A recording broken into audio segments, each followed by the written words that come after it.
ఎంతో మంది అమ్మాయిలు ఇష్టం లేని పెళ్లి చేసుకోండి ఇలాగే వాళ్ళ అమ్మ నాన్నల కోసం సొసైటీ కోసం మనసు చంపుకొని లైఫ్ అంతా గడిపేస్తున్నారు. నువ్వు అక్కడ సంతోషంగా లేకుండా నేను ఇక్కడ సంతోషంగా ఉండాలని కోరుకునే హక్కు నీకు లేదు. నేను చెప్తున్నాను కదా బాసు, ప్రేమ లేకపోతే ఏ బంధం కూడా నిలబడదు. ఈ అమ్మాయిని కూడా అస్సలు అర్థం కాదు బాసు. అన్ని అలవాట్లు ఉన్నాడిని ప్రేమిస్తారు, ఏ అలవాట్లు లేనని పెళ్లి చేసుకుంటారు. కానీ నేను అలా కాదు కదా బ్రదర్.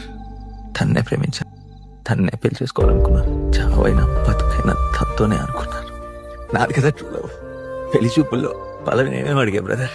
మరి ఇంతకు ముందు ఎవరినైనా ప్రేమించావని అడగలేదా బ్రదర్? అడుగుంటే చెప్పుండేది పిచ్చేది పాపం. మా ప్రేమ బతికేది. ప్రేమించిన వాడికి ఇచ్చి పెళ్లి చేస్తుంటే బాగుండేది. కరెక్టే, వాడింట్లో అన్ని సౌకర్యాలు ఉండేవి కాదేమో, కనీసం అమ్మాయి ప్రాణాలతో ఉండేది కదా.